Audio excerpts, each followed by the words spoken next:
This is the fabulous Eustace Neumann, who lives half his life on Bruny Island, an amazing property, and the other half being a star in Vienna, where people are just in awe of his talents. And he comes out here and kind of hides under a tree, and nobody really knows how well regarded he is. Hans-Peter, we're very lucky, as Hans-Peter Horner is the director and co-writer of the work, and he's out from Vienna at the moment because they're working on their next show, yes?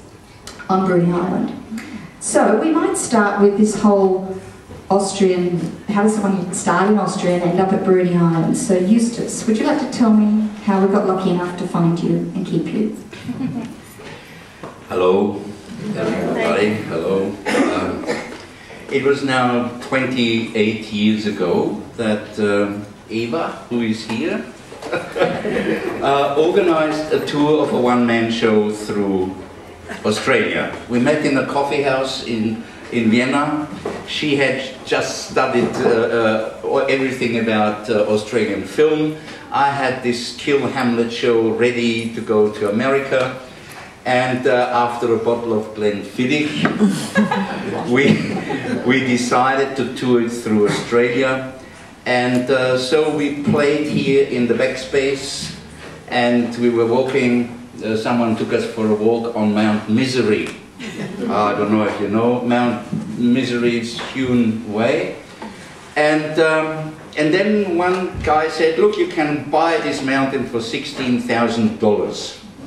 And at that time, coming from Europe, that was extremely cheap. And so I said, well, I don't want to buy Mount Misery, but maybe something that's close to the sea. And so next day we met Julie, yeah, further up, I'm not used. We met someone on the island, on Bruny Island, and we decided to buy a property. And a year after that, that's now 27 years ago, Eva and the 4-month-old Julius came with us, and we finally settled down on Bruny Island with the intention not to work in the theater anymore. Yeah, at that time the bank got us 17%, I don't know if you remember, and I thought with that little bit of money I can go through the days and through the years without having to worry about anything anymore. Well, that has changed. And so I had to go back to work, and I started going back to work in Austria because they knew me a little, and I raised some fundings there. And so that's how it came about that I'm sitting here on this chair now. And maybe Hans-Peter, could you share with me how you two first met and became collaborators? Hello. Hello. My English is very bad, sorry. I don't know why.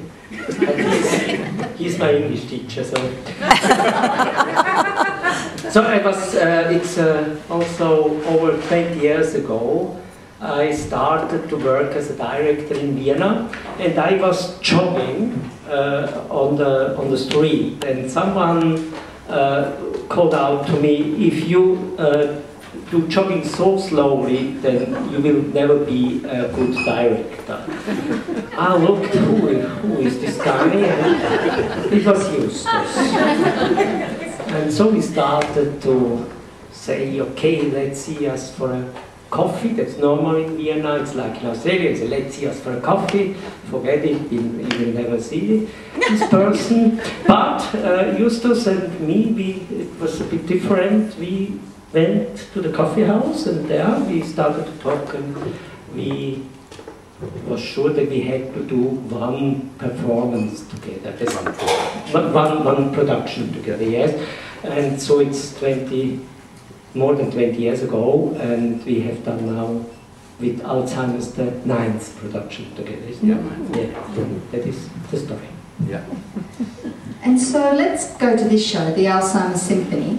What was the starting point for that?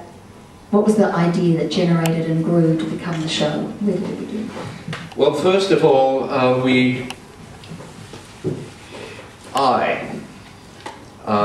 I thought we're going to make a show about a 120-year-old man who receives a letter from God saying, look, you've lived now 120 years under the strain and pressure of civilization. As a present, you can now do whatever you like.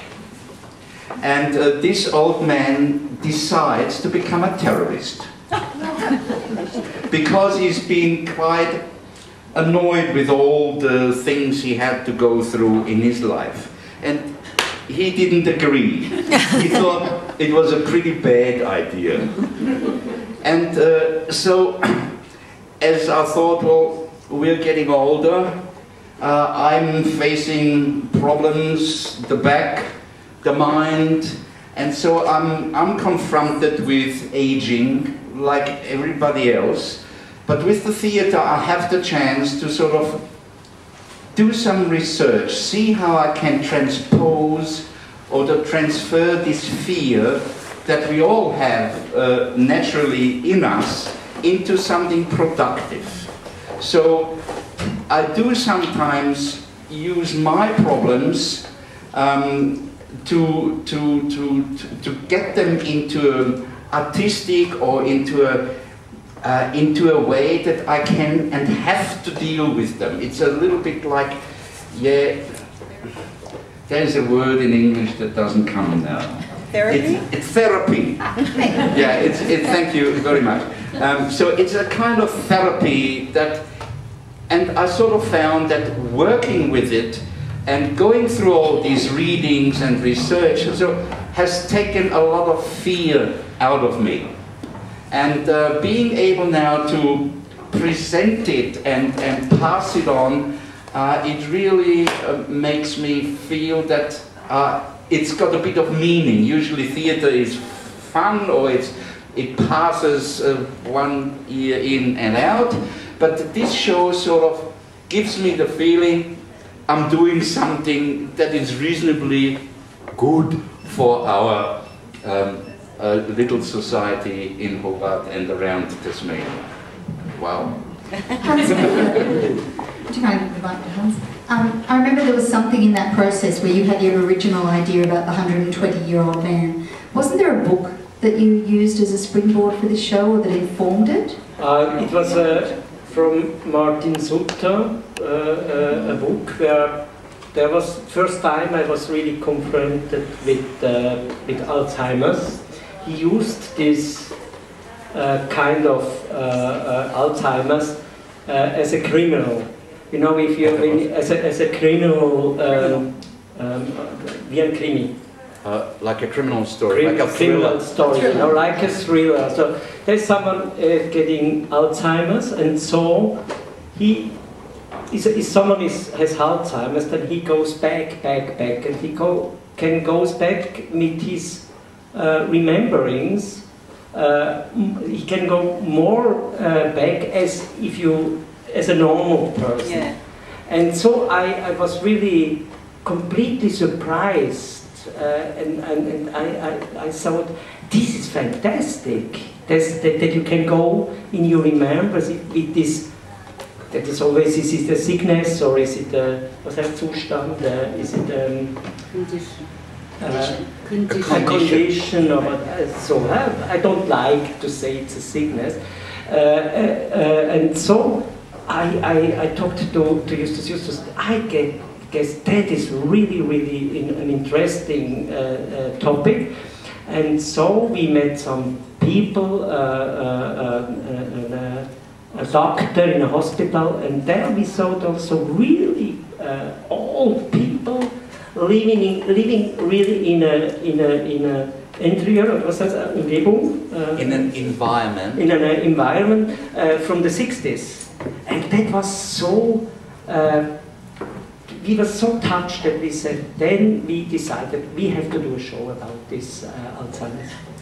Excuse me if I bump in. There was one lady I remember, she could never find her doors. So they thought, how can we make her find the doors? So they put up a, you know, when she went to school, she went on the tram number 10.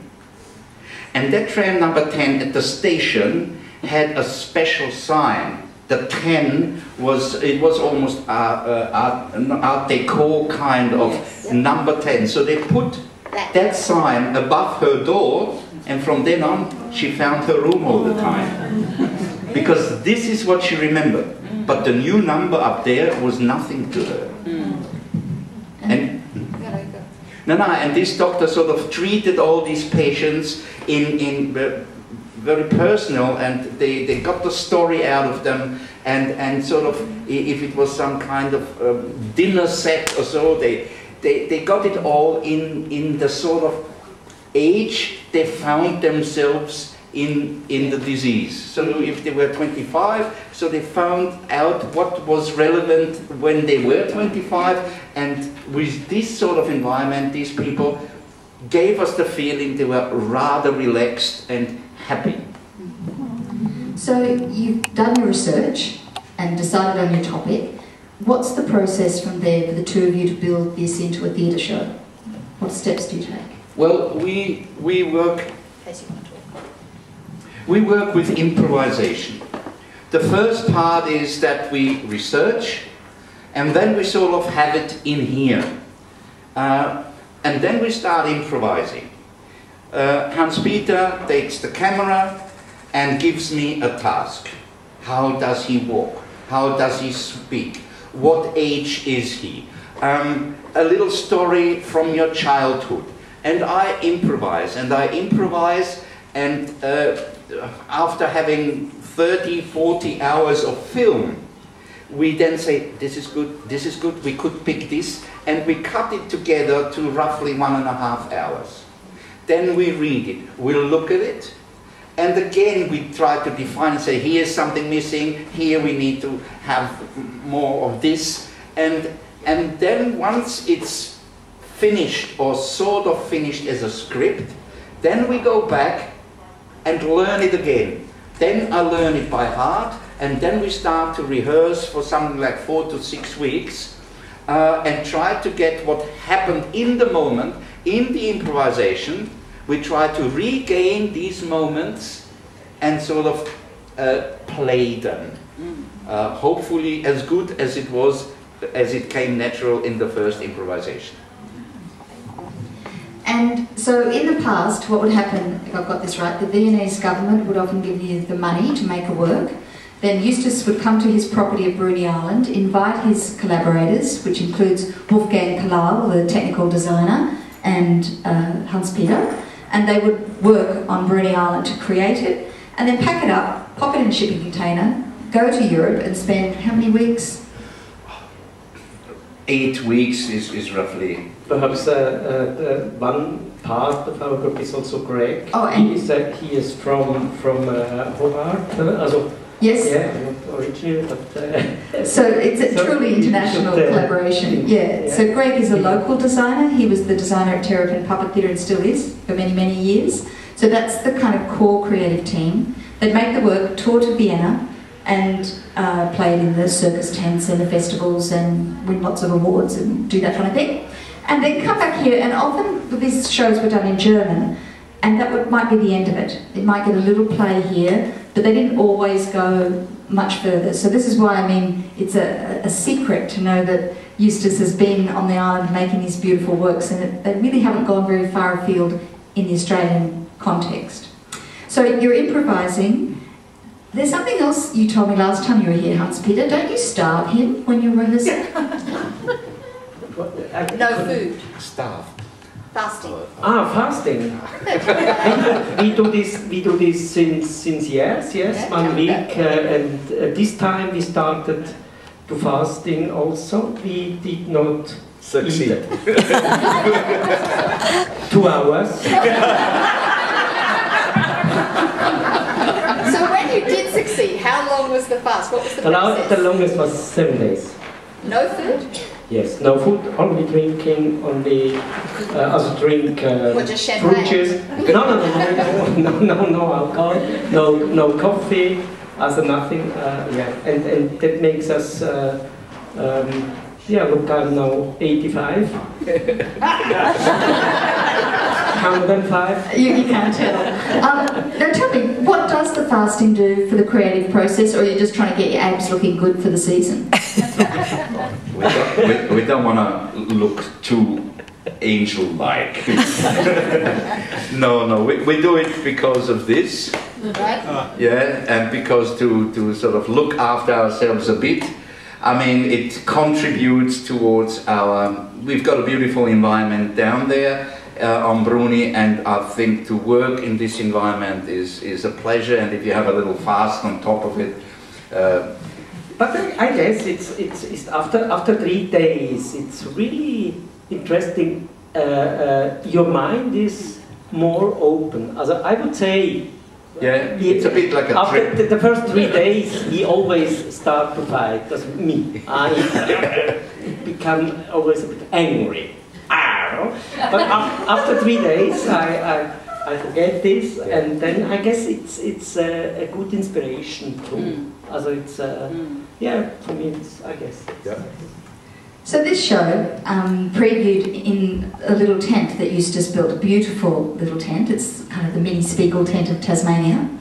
And I went over to see it on Bruny Island in German, and kindly Eustace had put up some subtitles for the visitors so that we could follow the story. And it was instantly a captivating production and so exciting that we really wanted to tour it. So Eustace and Hans-Peter and Julius, I assume, helped make a translation. So what you'll see is obviously the English version of the show. But one of the wonderful things about all of your shows are the contraptions and the design world, the environments that they sit in.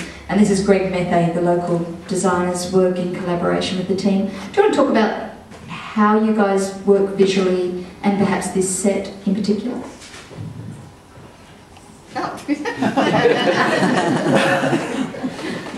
Well,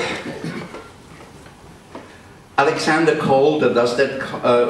Alexander Calder was a sculpturist, a metal sculpturist who did a wonderful mini circus maybe 29, 30, 40 years ago. He was American.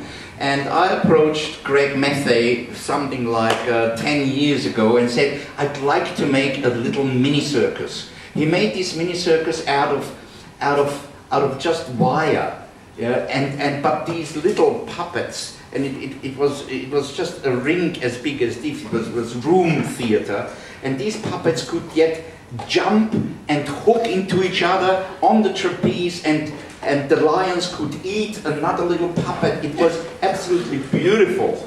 If you Google Alexander Calder, his little circus, it's absolutely fantastic. And so I thought, well, I'd like to do something like this. And I knew Greg, that from therapy, that he would be able to do it. So I talked to him, and I talked to him. It never came about to do this little circus, but when we started to think about Catapult, Catapult, that was a circus that I made, and I stood with my circus tent on the Parliament lawn.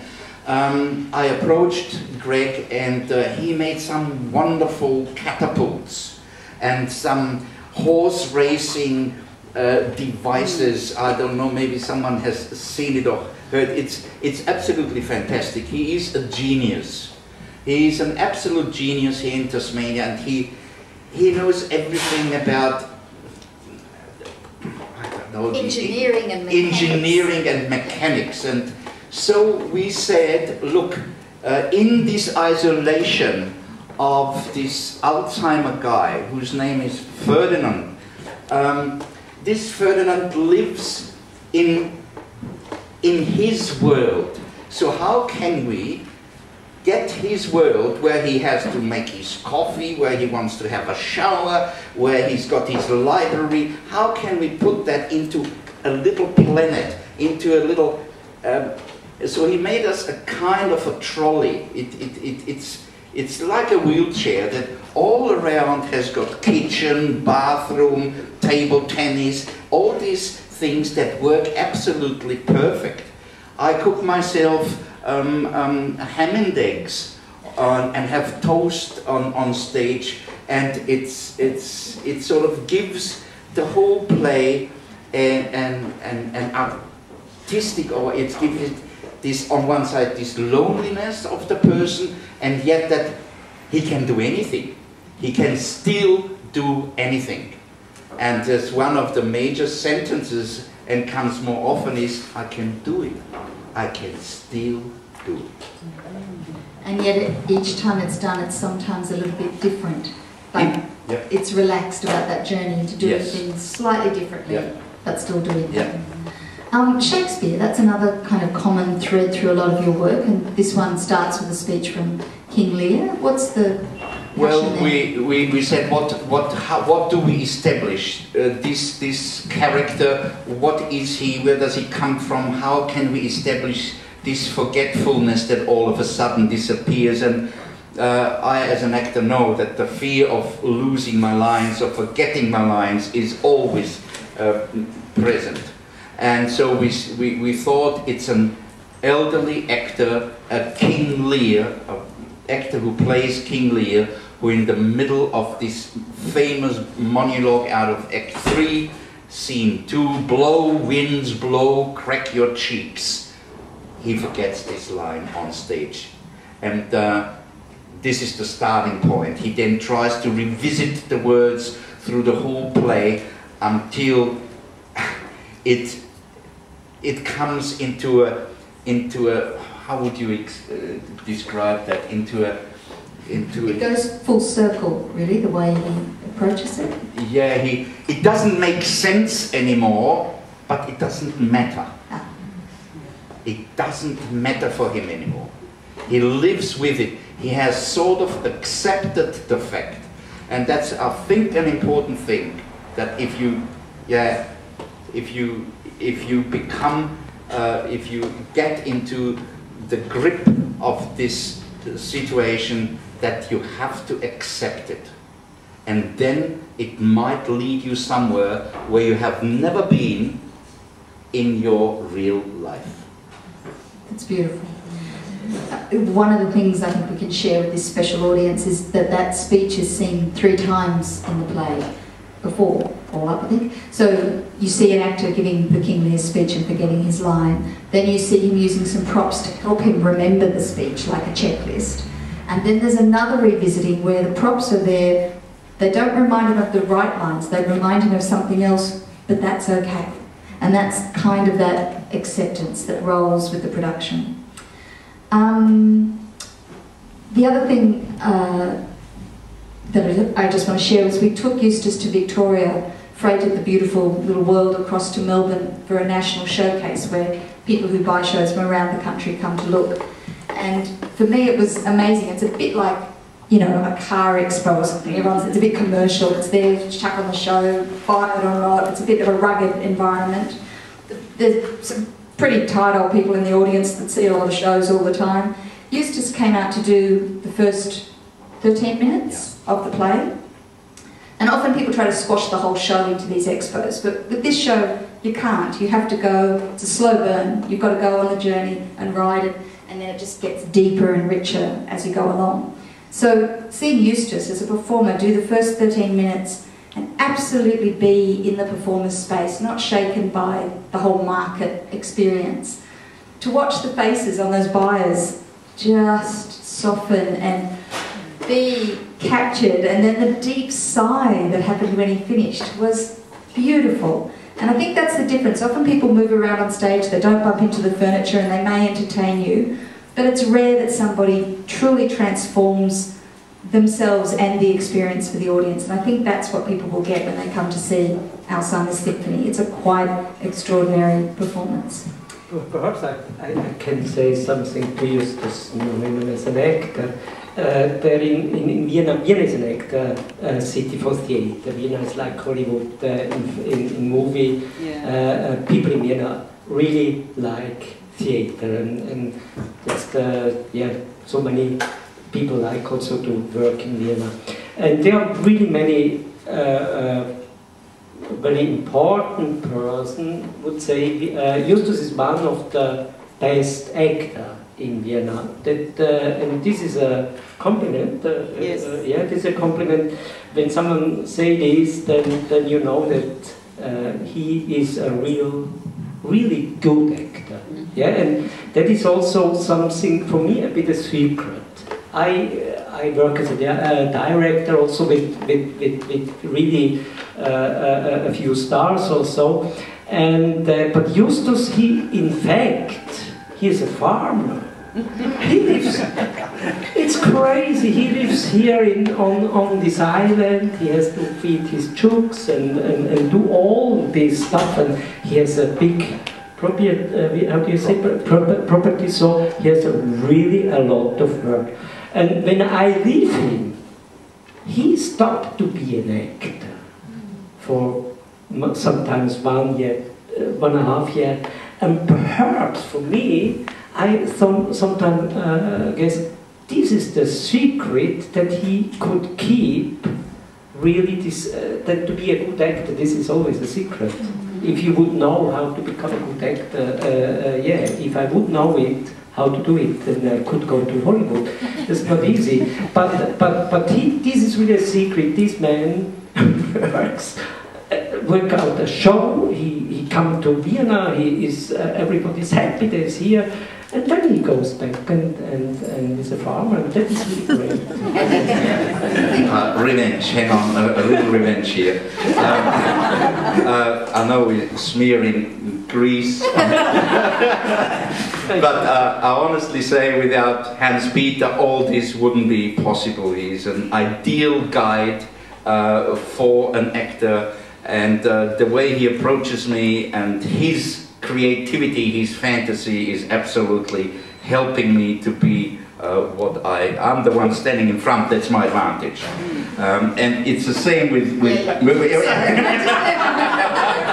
it's a bit like you can have in this quick and dirty world things that go really fast and they're kind of on the surface. Something in theatre that often makes special work is longevity and ensembles, deep, trusting relationships. So you have that because you've been a team for what, a decade? 23. 23 years, and then Greg for the last 10? How long have you been working with Greg Method? Greg 10. 10.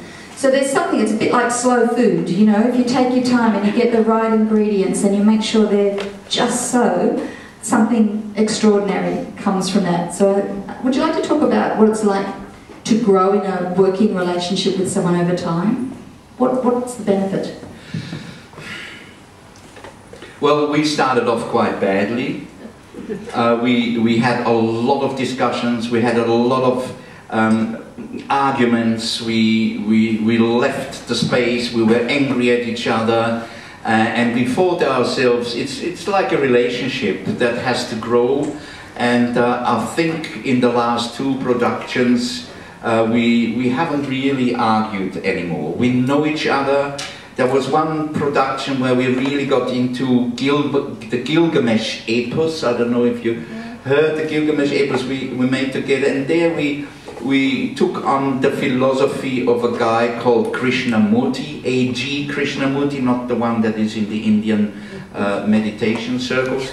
And we sort of, from then on, we could agree on a basic philosophy that suited us all, and if we now have a spark of an argument, we say, Krishnamurti, remember, he would say, he would do, this is the way to go. So we've grown together, and... So now you're like an old couple. Yes. It's all settled.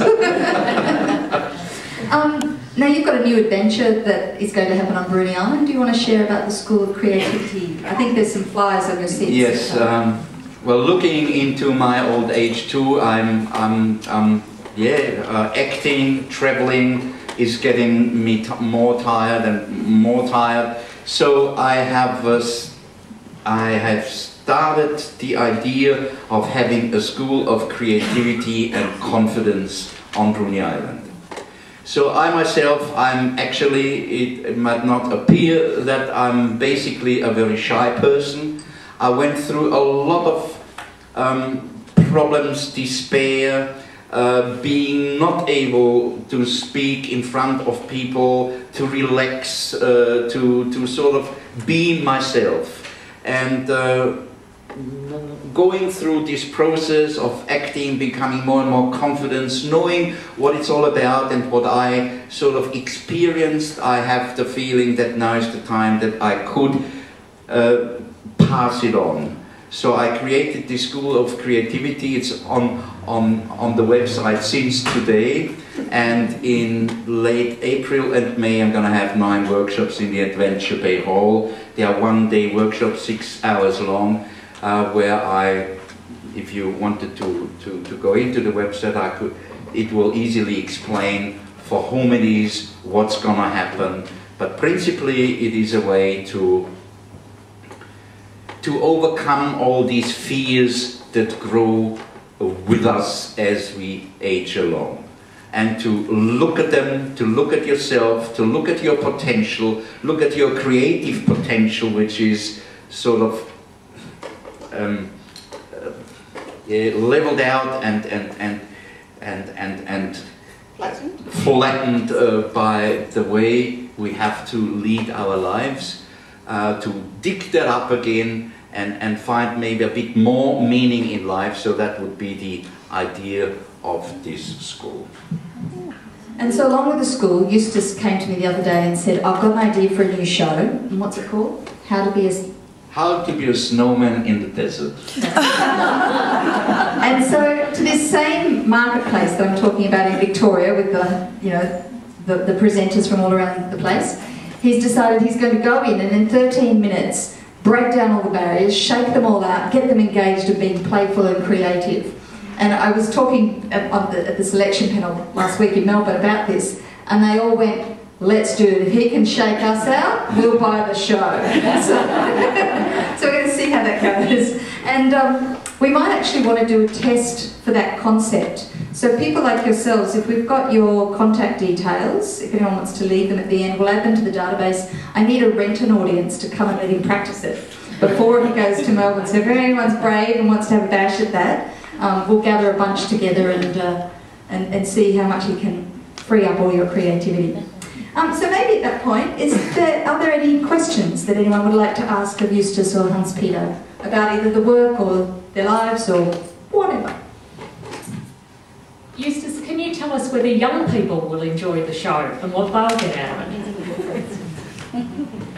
We had in Vienna quite a number of performances with younger people and discussions afterwards. And because nowadays they all have a grandmother or a grandfather or someone in their family, not all of them, but many of them, they appreciated this performance very much, also because it's not a sad sort of a dragging down performance.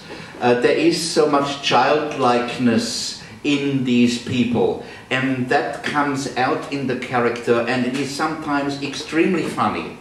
It's right on the edge between tragic and comedy. Sometimes you cry, sometimes it's hilarious. So it's got that, and young people appreciate that. Thank you. Anyone else? Oh yes, well, you mentioned earlier Julius, Ava's son. What's his role in the show? Well, Julius has become a musician. A brilliant musician. Yeah, he studied here on the conservatorium, and he's got a wonderful composing mind. And as we always have music in our shows, it was the first time that we asked Julius to participate and to grow with the text, to connect with the whole play, and so he sat in the rehearsals, slowly came up with ideas. We started talking about Schubert, about Schubert's music. We transformed Schubert's Unvollendete, unfinished, symphony. He started to work with it on his electric guitar, on a normal guitar, and instead of being, let's say, putting music to the words, he put a musical landscape to the words.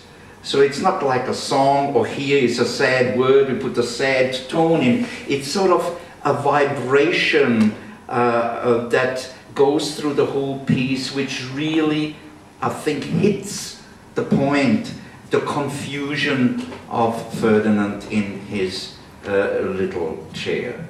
And that is really something very special in regard to music accompanied in a play. And I totally agree. There's that thing of muzak, you know, that's just on the side and tripping along. And this one is much more, it's almost like it captures the emotional energy that Ferdinand's experiencing, and there's a vibration between you and the audience through the music. So that's a beautiful part of it. And there's some of the original Schubert's Unfinished Symphony as well. So you get Julius's integration with the classical work as well. And then there's the lighting. So Wolfgang Kalal tours and does the lighting for you. Wolfgang Kalal. Sorry. That's okay. That's okay. He's had a theater restaurant in Vienna, and I played in his restaurant many, many times. And one day I stood at the bar and said, "Do you want to buy a block of land on Brunia?" And he, without even, he just trusted me and said, "Yes, how much is it?" And I was glad to have the money and him as a neighbor. And so he then built a house on Bruni, and he then gave up his theater restaurant and grew into our team. And ever since he has given up his restaurant, he's now doing light design and all the technical stuff. He presses all the button and makes sure that nothing goes wrong during and before and after the play. So he will be with us, and he's got a working visa, is that right? He does now. Yeah. And that was a big hassle to get that. It took us a lot of hair. And yes, he's with us. Greg is here. Is there anyone else? No, that's Annette, I would like to talk about you. No, it's all right. So, the thing with bringing cross-cultural experiences has been really interesting. We've got a couple of cultural issues, not issues, challenges, possibilities between us. Yeah. So I would flag Eustace as a lovely old hippie. I'm married to one, so I'm allowed to call him one. So there's a part of you that's very free-form and relaxed and lovely, and I'm a bit 90s girl, a bit like that. And then there's the European thing, which is also more relaxed, and the Australian nature to be incredibly legislative and controlled and regulated. You know, when I studied in France, they just went, "What's with all the rules in Australia? You're just, you're into rules in a big way." So every time I say to Eustace, "Oh, you can't use that music unless we get APRA rights." "What's that?" "And you can't work here unless you've got a visa." "What's that?" "And I can't pay you unless you've got a superannuation fund." "What's that?" We just have cultural differences, challenges, new things each time, and it's tricky, and you've been very patient. We have never made a contract. Yeah, he said 8,000 and I say 7. And then I become 5. So I know. But you throw in some wallaby stew, so it's all okay. Yes. Let me see. I don't know, I think it's, oh yes, over there. I want to hear Ferdinand. Just a little. Yes. Yeah. A moment of Ferdinand. A moment of Ferdinand. What about those 13 minutes? No, you got to buy a ticket.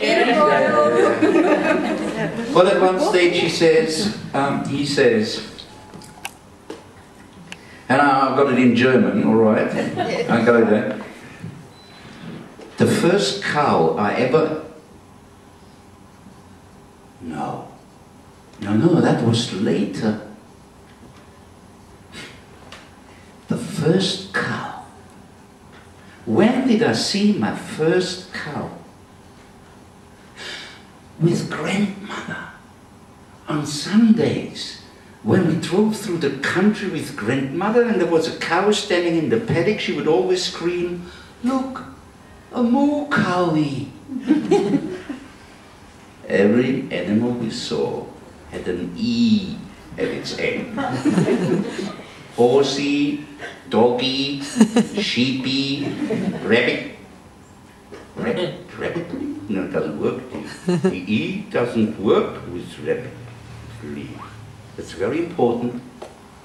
The E doesn't work with rabbit. Rabbitly. Bunny! That works. The Easter egg hunt with grandmother was an ordeal. Eggy, jockey for Ferdinandy. I didn't find anything on purpose.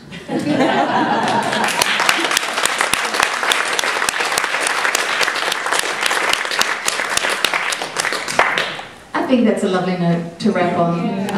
A big thank you again to Fuller's, to the Theatre Royal, to the Tasmanian International Arts Festival, but most importantly to you guys. All these years of work and creativity and passion mean nothing unless there's an audience to share it with. So if you're interested in the show and you've enjoyed the conversation, or you come to see it and you love it, please share that around. It's only here for a short time. Our arts budgets are tiny when it comes to marketing, and that's the hardest thing, is to get the story out once it's been made. So thank you very much for coming, for enjoying this space, and I believe if you want to have a look at the bookshop on the way out, you're welcome to do so. Good night. And thank you.